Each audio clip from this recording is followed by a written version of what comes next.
Hello दोस्तों। तो आज हम बात करते हैं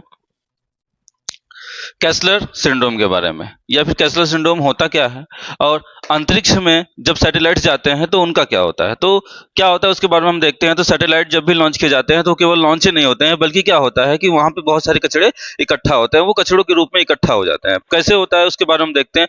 तो रॉकेट के साथ साथ जब भी स्पेस में क्या होता है कि सैटेलाइट जाता है तो रॉकेट जो होता है वो कचरे के रूप में वहां पे इकट्ठा हो जाता है। भले ही हम क्या करते हैं, फॉल्कन जैसे एडवांस व्हीकल से या फिर हम क्या करते हैं पीएसएलवी के माध्यम से उसे भेजते हैं, फिर भी क्या होता है कि ये कुदरत को एक प्रकार से नुकसान ही पहुंचाता है। क्योंकि बात करते हैं हम, तो दुनिया में जो है पहले समय में क्या होता था कि कुछ दो चार गिने चुने देश थे जो क्या करते थे, सैटेलाइट, जिनका खुद का सैटेलाइट स्पेस पे था। लेकिन आज जो है, अगर बात करें केवल एलोन मस्क की, तो एलोन मस्क का केवल जो है उन्हीं का 6000 से ज्यादा क्या है, उनकी कंपनी के 6000 से ज्यादा जो है सैटेलाइट जो है वो लियो में हैं। अब लियो क्या होता है, तो लियो की बात करें तो लियो जो होता है लो अर्थ ऑर्बिट होता है।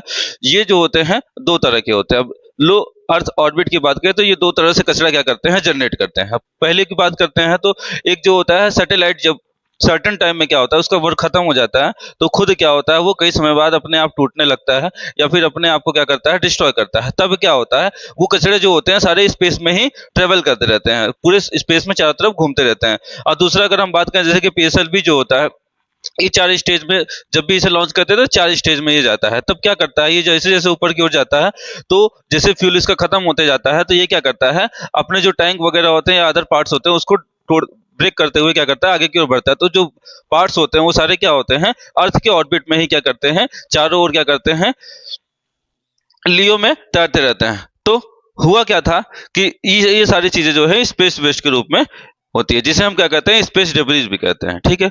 तो डोनाल्ड कैसलर जो थे, इन्होंने एक स्टडी की और एक इमेजिन किया कि अगर इसी तरह ये कचरे इकट्ठा होते रहेंगे तो फ्यूचर में क्या होगा कि सारे कचरे जो होंगे इकट्ठा होंगे और इकट्ठा होकर क्या करेंगे, एक चैन रिएक्शन बनाएंगे जो क्या करेगा, सैटेलाइट्स को क्या करेगा, ब्रेक डाउन करेगा। सैटेलाइट क्या होंगे, आपस में ही एक दूसरे से टकराएंगे। तो जो कैसलर सिंड्रोम होता है, ये सारे कचरे जो इकट्ठा होते हैं और आपस में टकराते हैं, इसी को क्या कहते हैं, हम कैसलर सिंड्रोम कहते हैं। ठीक है।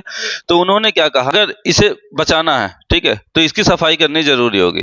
तो यूरोपियन स्पेस एजेंसी ने क्या किया है, 2026 में एक मिशन लॉन्च किया है जिसमें क्या करेगा, क्लीन स्पेस 1 नाम से एक मिशन है, जिसमें क्या करेगा, स्पेस में जाकर के एक रोबोट भेजेगी जो स्पेस में जाकर के सारे कचरे को इकट्ठा करेगा।